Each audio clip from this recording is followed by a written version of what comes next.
점심 맛있게 드셨어요? 오늘 반찬 굉장히 맛있었는데, 그렇죠? 예, 우리 수고하신 우리 주방에서 봉사하신 식사 담당 설거지 하신 분들께 감사의 마음 품으시기 바랍니다. 우리는 사실 예배 시간에 박수 안 쳐요. 제가 몇 분씩 이야기했는데 지난 일부 예배 때도 확 박수를 치시더라고요. 자, 예배는 하나님만을 높이는 시간이에요. 목사님 고리타분하네요. 아니에요. 예배는 하나님만을 높이고 경배하는 시간이에요. 그래서 그 예배 시간만큼은 하나님께만 영광을 돌려드리고 하나님께만 박수하는 여러분 되셨으면 좋겠습니다. 아멘. 네. 세상은 점점 죄가 쌓이고 있습니다. 죄가 차고 넘치고 있어요. 그래서 틀림없습니다. 어떻게 되냐 하면은 장차 세상 사람들은 죄가 죄라는 것조차 분별하지 못하게 되는 때가 옵니다. 그리하여 세상은 똘똘 뭉쳐서 하나님을 대적하게 됩니다. 그러나 그 결국은 이들이 하나님의 무서운 심판을 받게 된다는 것이죠. 세상이 왜 이럴까? 세상이 왜 이렇게 되는 걸까? 그것은 공중권세 잡은 사탄이 죄로 죽은 사람들을 주장하고 있기 때문에 그렇습니다. 죄로 죽은 사람들의 주인 노릇하고 있기 때문에 그렇습니다. 그런데 사람들이 이 사실을 모르죠. 모릅니다. 자신들의 유익을 위해서 자신이 결정을 하고 자신의 의지로 행동한다고만 생각을 하고 있습니다. 하지만 사실은 사단에게 미혹되어서 하나님을 대적함으로 멸망의 길을 가고 있는 것입니다. 사탄은 세상 사람들이 모두 하나님을 대적하며 살다가 하나님의 심판을 받아서 지옥에 떨어지기를 원합니다. 같이 가자는 거죠. 자기는 어차피 지옥 가니까. 할 수만 있다면 하나님께서 택하신 자들도 미혹하여 지옥 가게 만들려고 합니다. 이게 사탄의 의도입니다. 하나님 니도 속상해 바라는 거죠. 하나님 네가 그렇게 사랑하는 사람들 한번 봐라 어떻게 되는가, 그런 의도입니다. 그래서 사탄이 이런 의도를 가지고 있기 때문에 성도가 성도답게 사는 것 그냥 가만히 보고 있지를 못합니다. 교회가 교회다워지는 것 방해하고 또 방해합니다. 왜냐하면 교회가 교회다워지면 죄인들이 복음을 들을 수밖에 없고, 복음을 들었던 죄인들은 예수님이 나의 구주가 되시구나, 그것을 깨달아서 예수 믿게 되기 때문입니다. 성도가 성도다워지면 사람들이 성도들이 전하는 복음을 듣게 되고, 성도들의 삶을 통해서 성도들이 하나님의 보호하심을 받는 게 이런 거구나, 하나님 정말 살아계시구나, 하나님께서 정말 지키시고 보호해 주시구나 하는 것을 알게 되기 때문입니다. 자, 이렇게 되면 어떻게 되겠어요? 점점 하나님 나라는 확장되어져 가겠죠. 하나님 나라가 확장되면 확장될수록 사탄의 나라는 위축됩니다. 그래서 사탄은 성도들을 미혹합니다. 교회가 교회답지 못하도록 방해하고요, 성도가 성도답지 못하게 살게끔 방해를 합니다. 하지만 이러한 사탄의 시도는 결국엔 실패로 끝이 나게 되어 있습니다. 성경이 우리에게 아주 강력하게 선포하는 말씀은 세상 나라가 우리 하나님과 그리스도의 나라가 되어 하나님께서 세세토록 왕노릇하게 된다는 것입니다. 이게 성경의 가르침이고 이게 성경의 예언의 목표입니다. 이것은 하나님의 뜻이요 계획이고요, 이런 하나님의 뜻과 계획은 반드시 이루어집니다. 사탄도 잘 알고 있어요. 너무나 잘 알고 있습니다. 그럼에도 불구하고 하나님을 대적합니다. 사탄은 그럼에도 불구하고 사람들을 미혹하여 하나님을 대적하게 만들어요. 그럼에도 불구하고 교회와 성도들을 미혹하여 하나님을 대적하게 만듭니다. 왜? 자기는 어차피 지옥 가니까. 자기는 어차피 지옥 가니까. 사탄이 그래서 같이 망하자는 겁니다. 이것이 세상입니다. 이런 세상에서 성도가 더욱 힘써야 할 것은 성도답게 사는 것입니다. 이런 세상에서 교회가 더욱 힘써야 할 것은 교회답게 되는 것입니다. 그런데 우리가 지금까지 그렇게 잘 살지를 못했기 때문에 세상에 빌미를 제공했잖아요. 성도들을 욕할 빌미를 제공했잖아요. 교회를 욕할 빌미를 제공했잖아요. 교회를 향하여서 이상한 집단이라고 말하고 있잖아요. 교회를 혐오 집단이라고 칭하면서 계속해서 교회를 핍박하는 강도가 세워지고 있잖아요. 그러므로 마지막 때일수록 성도들은 정신을 차려야 됩니다. 세상 속에서 빛이 되어야 되고 소금이 되어야 돼요. 아니, 이미 예수님께서 우리를 가르쳐서 세상에 빛이다, 소금이다라고 말씀하셔서 옆 사람에게 알려줍시다. 졸고 계신데 자기가 누군지 모를 수가 있으니까 이야기합시다. 성도님은, 집사님은, 장로님은 세상의 빛입니다. 세상의 소금입니다. 그래, 우리는 그런 존재예요. 빛이요 소금인데 빛답게 살지 못하고 소금답게 살지 못해서 참 안타까운 거죠. 우리는 세상의 이런 형편을 정확하게 알고 성도가 성도답게 살아서 소금이 소금되어야 되고 빛이 되어야 됩니다. 우리는, 교회와 성도는 세상에 결코 비난의 빌미를 제공해서는 안 되는 거예요. 여러분, 우리 삶이 마치 산 꼭대기에 우뚝 솟아있는, 그곳에 올라있는 삶과 똑같습니다. 믿지 않는 사람들은 웬만한 죄를 지어도 묻혀서 넘어갑니다. 그러나 교인이 죄를 지으면 다 드러나게 되어 있어요. 어쩔 수 없습니다. 그게 성도가 그렇게 세움 받았기 때문이에요.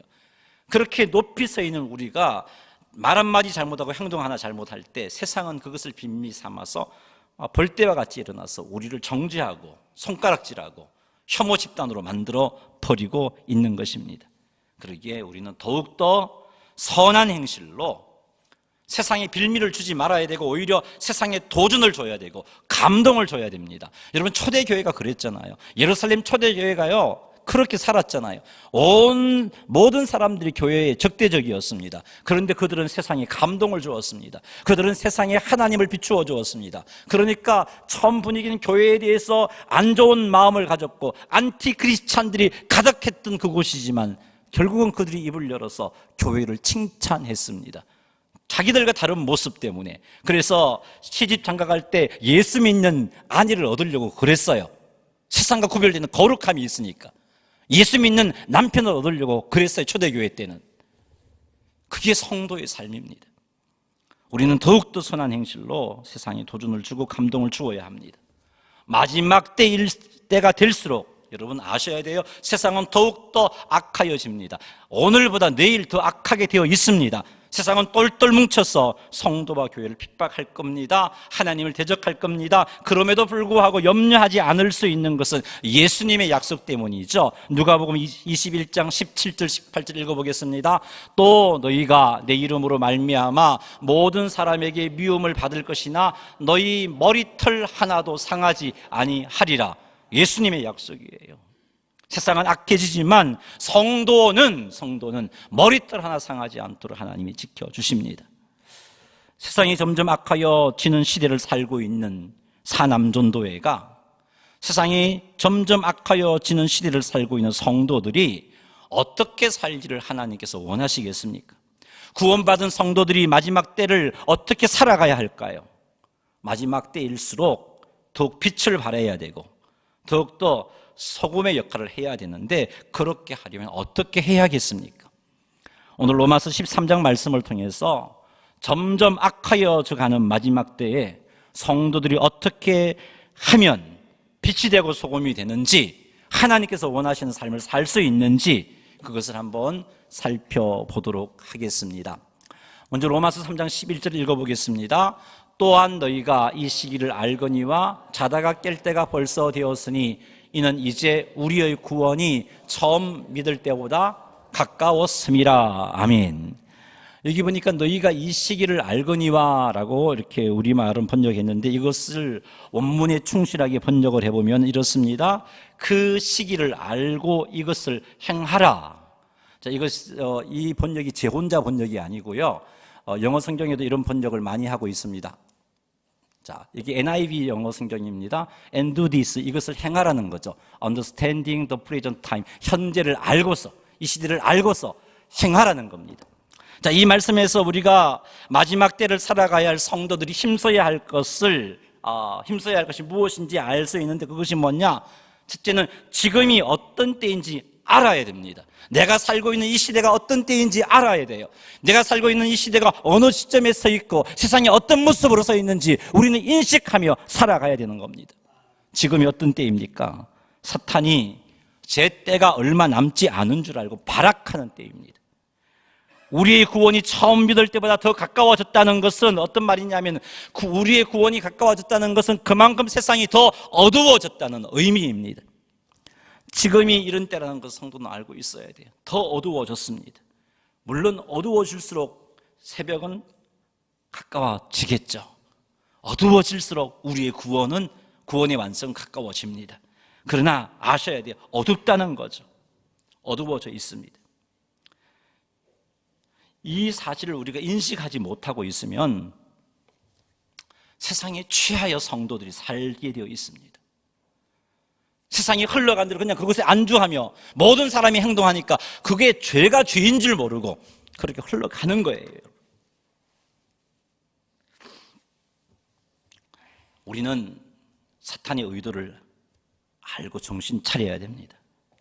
사랑하는 성도 여러분, 사랑하는 사남전도의 회원 여러분, 정신 차리지 않으면 성도라 할지라도 죄된 생각을 따라갈 수 있어요.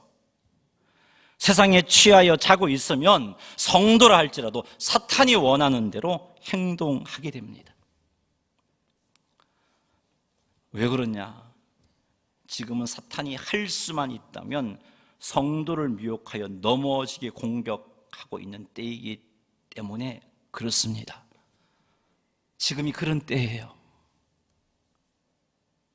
사랑하는 사남전도 회원 여러분, 그리고 사랑하는 성도 여러분, 지금이 어떤 때인지를 알고 있어야 돼요. 지금이 어떤 때인지. 지금이 어떤 때인지를 인식하지 못하면 너무나 우리는 나태하게 행동할 거예요. 세상이 주는 즐거움에 마음을 다 빼앗겨버리고 그 즐거움을 맛보고 나서 그것을 누리고 싶어서 내 생각과 내 시간과 내 재산을 그것에 투자하며 살게 될 거예요. 내 자녀들도 그것으로 올인하면서 살게 될 거예요. 알고 있어야 돼요. 지금이 어떤 때인지. 알아야 나태하지 않고 알아야 타협하지 않습니다. 기억합시다. 지금은 따라합시다. 자다가 깰 때입니다. 사단이 수단과 방법을 다 동원하여 성도와 교회를 공격하고 있는 때라는 말이죠. 이런 때를 우리는 잘 알고 있어야 돼요. 그래야 마지막 때 성도답게 살 수 있습니다. 미혹당하지 않고 살 수 있습니다. 로마서 13장 11절 우리가 조금 전에 읽었던 이 말씀에 의하면 지금이 어떤 때냐? 지금이 우리가 정신 차려야 할 때라고 제시하고 있어요. 성도답게 살아가야 할 때라고 말씀하고 있습니다. 로마서 13장 11절에 보니까 첫째는 지금이 어떤 때인지 알아라 라고 우리에게 선포했고, 두 번째는 이것을 행하라 라고 선포하고 있습니다. 알고 나서 이것을 행하라 라고 말씀하고 있어요. 우리말 번역은 do this, 이것에 대해서 별로 번역을 하지 않았습니다만은 원어는요, 이것을 행하라. NIV 성경도 그렇게 번역했고 NASB 성경도 그렇게 번역했어요. 이것을 행하라 라고 말씀하고 있습니다. 그럼 이것이 무엇인가? 이것이 무엇인지 알아야 우리가 이것을 행해서 성도답게 살 수 있잖아요. 자, 그것을 우리 12절, 13절, 14절에서 볼 수 있습니다. 12절 말씀 읽어보겠습니다. 밤이 깊고 낮이 가까웠으니 그러므로 우리가 어둠의 일을 벗고 빛의 갑옷을 입자. 아멘. 이 말씀을 통해서 알 수 있는 마지막 때를 사는 성도들이 취할 자세는요, 어둠의 일을 벗고 빛의 갑옷을 입는 거예요. 밤이 깊고 낮이 가까웠으니, 이 말은 세상이 많이 어두워졌다는 거죠. 세상이 많이 악하여졌다는 겁니다. 세상이 많이 죄로 가득 찼다는 겁니다. 점점 그렇게 될 거예요. 그렇기 때문에 우리가 해야 할 일은 어둠의 일을 벗고 빛의 갑옷을 입는 것이라고 말씀하고 있습니다. 자, 그렇다면 어둠의 일이 무엇인가? 어둠의 일이 무엇인가? 13절, 14절을 통해서 한번 살펴보겠습니다. 방송실 좀 넘겨줄래요? 안 넘어가네. 네, 같이 한번 읽어볼까요? 시작.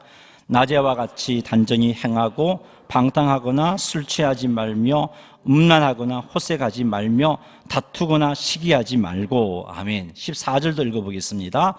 오직 주 예수 그리스도로 옷 입고 정력을 위하여 육신의 일을 도모하지 말라. 아멘.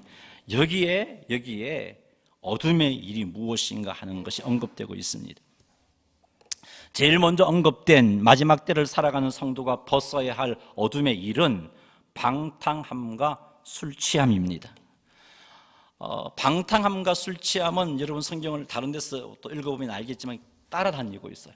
예수님도 방탕함과 술 취함 말씀을 하고 계시죠. 계속해서 이 표현이 따라다니고 있는데 같은 의미입니다. 좀 차이가 난다면 방탕함은 밤늦게까지 술에 취하여 그 술에 취함으로 느끼는 그 흥과 운치, 그게 좋은 거예요. 그것을 탐닉하면서 그래서 1차, 2차, 3차, 4차 까지 가는 행동이 방탕함이에요. 그 다음에 술 취함은 뭐 그 말 그대로 정도의 지나친 음주를 의미하는 거예요. 이게 성도가 벗어야 할 어둠의 일입니다. 목사님 무슨 성도가 술을 먹나요? 먹더라고요. 방탕함과 술 취함. 성도가 이 일에 빠지게 되면요, 결국은 분별력을 상실합니다. 왕 같은 제사장의 사명을 감당하지 못하게 되고요, 죄를 짓게 됩니다. 결국엔 세상에서 성도임에도 불구하고 구별된 삶을 살지 못합니다. 세상에 취하여서 그냥 흘러가는 그런 삶을 삽니다. 제가 이 설교를 준비하면서 혹이라도 이런 생각하면 어떻게 하나 싶어서 언급하는데, 방탕하지 않고 술 취하지만 않으면 되겠구나. 방탕함과 술 취함이 어둠의 일이니까 그것을 벗어버리라 그랬으니까 그냥 방탕하지 않고 술 취하지 않고 적당하게 한두 잔 해도 되겠구나, 그렇게 생각할까 싶어서 말씀드립니다. 여러분, 이런 것 가지고 술 먹는 것을 합리화시키지 말았으면 좋겠어요. 왜냐하면요, 술을 한두 잔 마시게 되면 결국엔 술 취함과 방탕함으로 나아갑니다.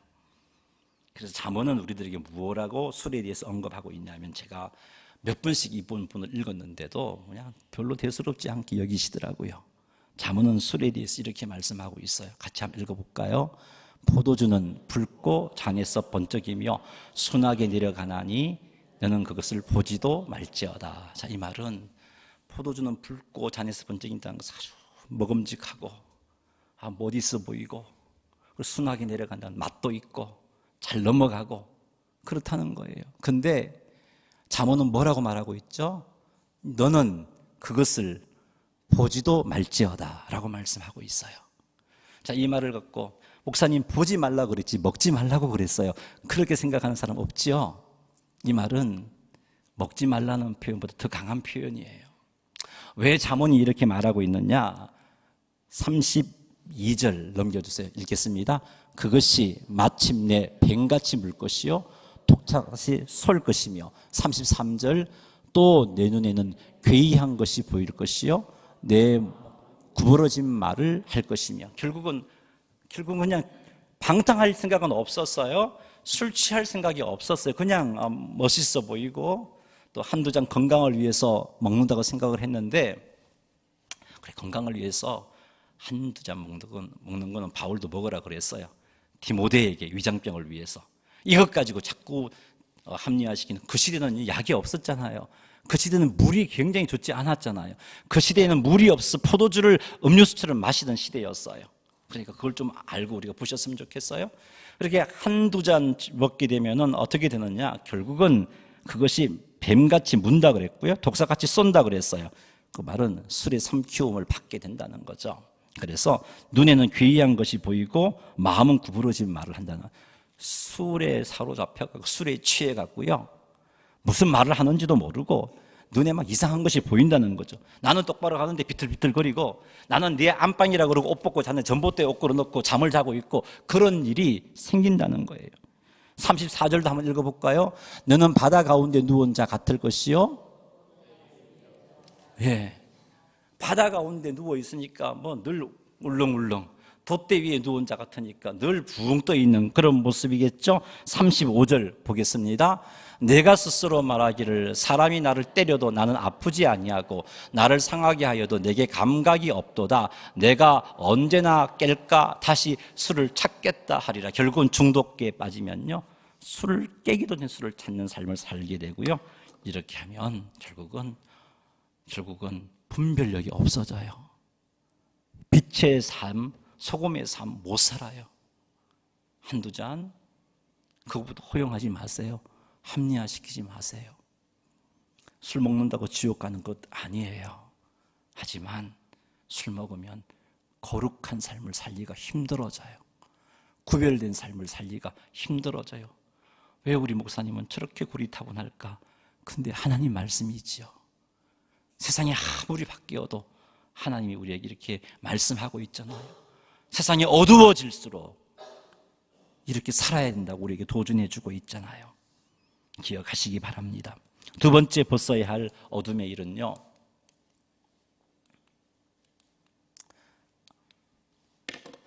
방송실 크기 그걸 좀 창문 밖으로 좀 내서 신호 좀 잘 받을 수 있도록 한번 해보세요. 네, 조금 더. 네. 두 번째 벗어야 할 어둠의 일은 음란하거나 호색하는 거예요. 음란과 호색이 벗어야 할 어둠의 일입니다. 자, 음란과 호색은 성적인 죄를 칭하는 표현입니다. 배우자 외에 성교하는 것, 음란이고 호색입니다. 성적인 쾌락을 추구하기 위해서 세상의 음란한 문화를 따르는 것, 이게 음란이요 호색입니다. 너무나 이 부분에 대해서 우리는, 이 사회는요, 우리나라뿐만 아니라 전 세계에 열려버렸습니다. 로마서 1장 26절 27절에 나타난 이 죄가 음란이요 호색입니다. 우리 26절 한번 읽어볼까요?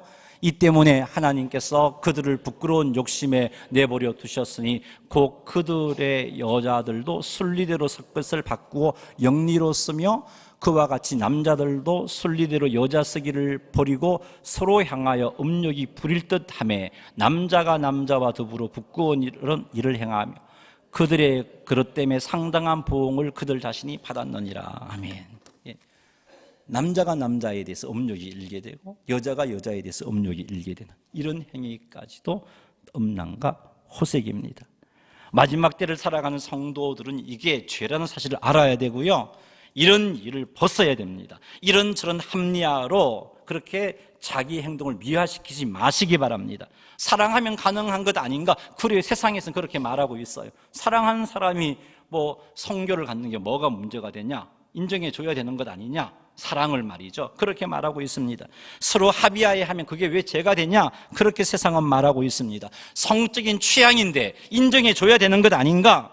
아무리 끊으려고 해도 결심해도 안 되는데 어쩌란 말인가? 인정해 줘야 되는 것 아닌가? 라고 그렇게 말하며 도전하고 있습니다. 그런데 여러분 아십시오.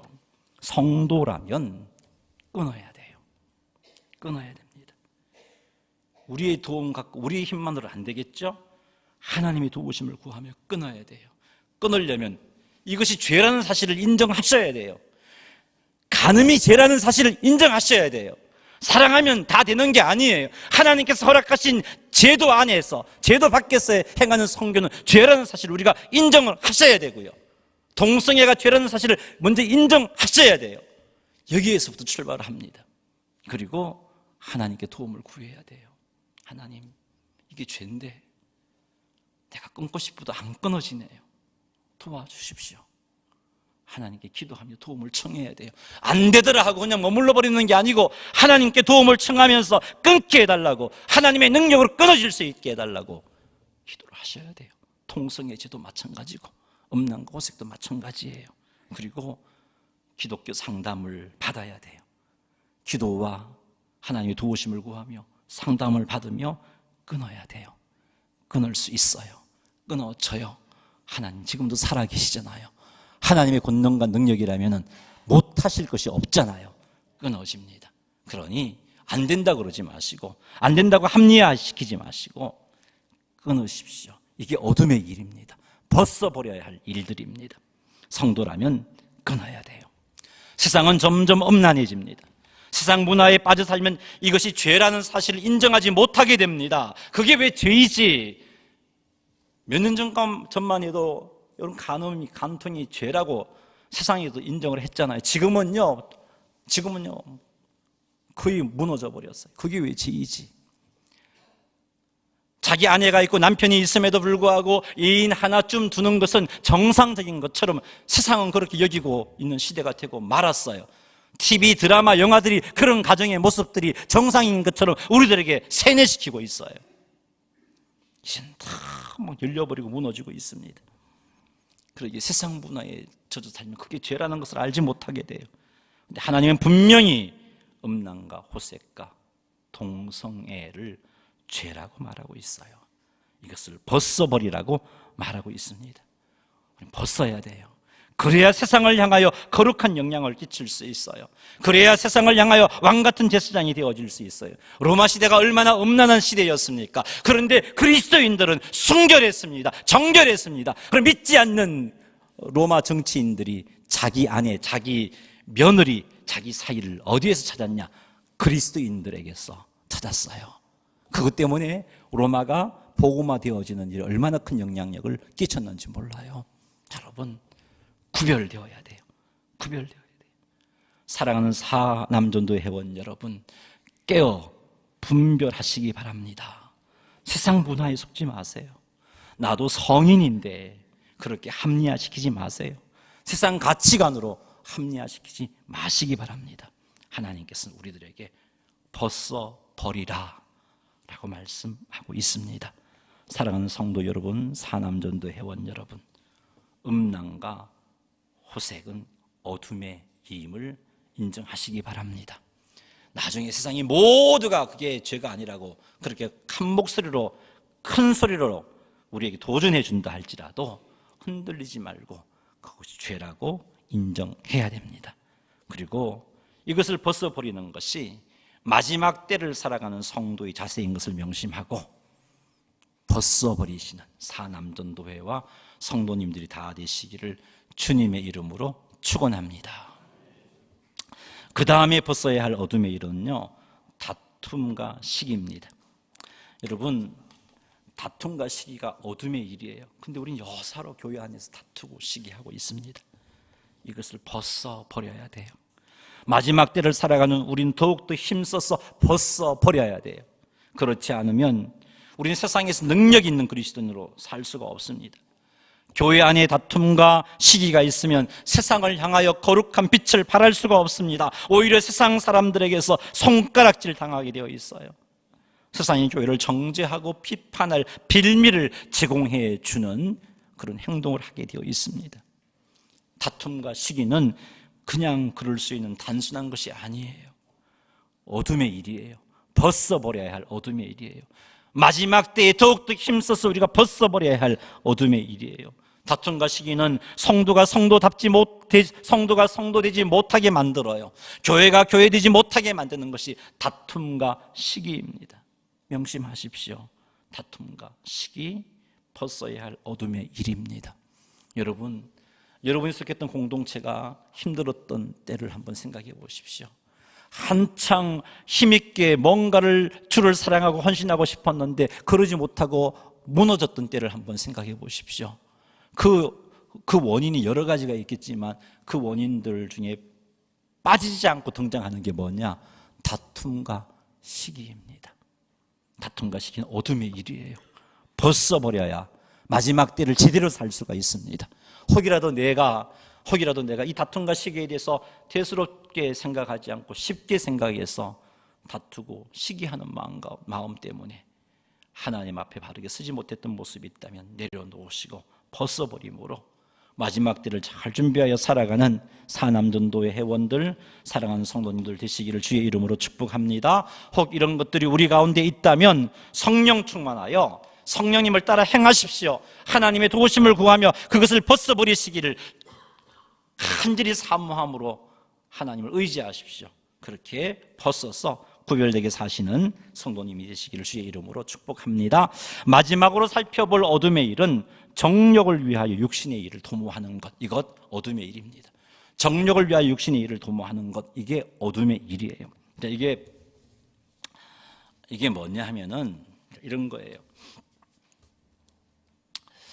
열심히 하나님 앞에 주신 은혜를 가지고 내게 주신 사명을 감당하며 성도가 성도답게 살아가면서 부하게 되고, 성도가 성도답게 살아가면서 직장에서 인정을 받고, 그렇게 하면서 승진하는 건 뭐가 문제겠어요?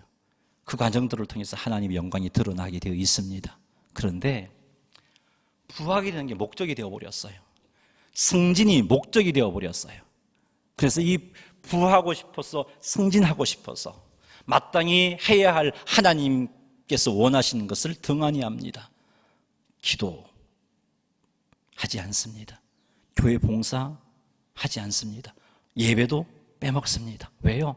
그 시간 가지고 열심히 해야 돈 벌 수 있고, 그 시간 가지고 열심히 해야 인정받고 승진할 수 있으니까. 이렇게 하는 행동이 정욕을 위하여 육신의 일을 도모하는 거예요. 이게 어둠의 일이에요, 여러분. 이게 어둠의 일이에요. 부하게 되는 것 죄라는 말이 아니에요. 승진하는 게 죄라는 말이 아니에요. 잘 들으세요. 부하게 되는 것이 내 인생의 목표가 되고, 승진하는 것이 내 인생의 목표가 되어서 이 목표를 이루기 위해서 성도가 성도로서 해야 할 일들을 제껴버리고 오로지 이것에 올인하며 살아가는 것, 그것이 정욕을 위하여 육신의 일을 도모하는 거예요. 이게 어둠의 일입니다. 이것을 벗어버려야 돼요. 그렇지 않으면 사단에게 속아서 결국은 하나님을 대적하는 자리까지 떨어질 수 있습니다. 사탄은 세상 사람들이 모두가 하나님을 대적하며 살다가 지옥에 떨어지기를 원한다고 제가 서두에 말씀했어요. 할 수만 있다면 택한 자들도 그렇게 미혹하여 지옥에 가게 만들려고 하고 있어요. 이것이 사단의 의도입니다. 이것을 꼭 명심하셔서 그렇게 구별되게 하나님 앞에 온전한 모습으로 살아갈 수 있는 성도님이 되어야 할 것입니다. 마지막 때 결코 쉬운 때가 아닙니다. 끼어 있어야 할 때이죠. 그렇지 않으면 결코 우리는 그리스도인으로서 세상 속에서 구별된 삶을 살아갈 수가 없습니다. 사랑하는 성도 여러분, 이제 육신의 일은 벗어버렸는데 이제 입어야 할 것을 말씀하셨어요. 마지막 때에 힘쓸 성도의 자세로 긍정적인 권면이 있는데, 그것이 빛의 갑옷을 입으라는 거죠. 또 그리스도의 옷을 입으라는 것입니다. 자, 그 말은 같은 말이에요. 빛의 갑옷을 입는다는 거나 그리스도의 옷을 입는다는 거나 같은 의미입니다. 그 말은 예수 그리스도와 연합하여 그분의 삶을 본받는 것을 의미합니다. 그것이 바로 빛의 갑옷을 입는 것이고, 그것이 그리스도로 옷 입는 것입니다. 그리스도와 연합하려면 어떻게 해야겠어요? 그리스도와 가까이 해야 되겠죠. 지금 우리가 그리스도와 가까이 할 수 있는 방법이 무엇인가요? 말씀을 통해서입니다. 하나님의 말씀을 가까이 하고, 말씀을 묵상하고, 그리고 그 말씀을 통해서 알게 된 하나님의 뜻에 순종하는, 그것이 바로 그리스도와 연합하는 겁니다. 성경을 가까이 하고 성경을 통해서 은혜 받는 삶을 사는 것이 그리스도와 연합하는 겁니다. 이렇게 우리가 연합하게 되면 하나님의 뜻을 알게 되고요. 이렇게 우리가 연합하게 되면 죄가 죄라는 것을 분별할 수 있게 되고요. 이렇게 우리가 연합하게 되면 주의 능력으로 구별된 삶을 살아갈 수 있는 것입니다. 근데 여러분, 우리는 육신의 정욕을 위해서 육신의 일을 도모하게 되면은 그리스도와 연합하는 일을 소홀히 하게 되어 있어요. 그리스도와 연합하는 일에 시간을 내는 게 너무 아까워요. 성경을 읽는 일이 읽는 시간이 너무 아까워요. 주님 앞에 나아가 기도하는 시간이 너무 아까워요. 그래서 우리는 이 일을 하지 못하게 되면 마지막 때를 제대로 사는 삶을 살 수 없는 자가 되고 말아요. 그러니 무엇보다도 우리 인생에 있어서 마지막 때를 살아가는 사남전도회가 되고 마지막 때를 살아가는 성도님이 되려면 가장 중요한 게 그리스도로 옷 입는 거예요. 이 그리스도로 옷 입어야 음란과 호색을 벗어버릴 수가 있어요. 술 취함과 방탕함을 벗어버릴 수 있어요. 다툼과 시기를 벗어버릴 수 있어요. 그리스도로 옷 입어야 가능한 일들입니다. 이게 가장 중요한 거예요. 사랑하는 성도 여러분, 사남전도 회원 여러분, 그리스도로 날마다 옷 입기 위하여서 하나님 앞에 겸손하게 무릎을 꿇으시고, 그것이 여러분이 있는 장소가 어디든지 상관없습니다. 하나님의 도우심을 구하시고, 그리고 말씀에 마음을 열고 말씀의 은혜를 사모하심으로 날마다 주와 동행하십시오. 그것이 그리스도와 옷 입는 것이고, 이렇게 그리스도와 옷 입을 때 우리는 마지막 때 아무리 악해져도, 아니 악해지면 악해질수록, 어두워지면 어두워질수록 더 밝은 빛을 발하는 사남전도회가 될 것이고, 더 맛있는 맛을 내는 소금이 되는 성도들이 되어질 것입니다. 이런 모습으로 살다가 우리 주님 재림하실 때 아멘 주 예수여 어서 오시옵소서 하고 기쁨으로 영광 중에 주님 앞에 나아가시는 성도님들, 사남전도회들 다 되시기를 주님의 이름으로 축원합니다. 할렐루야.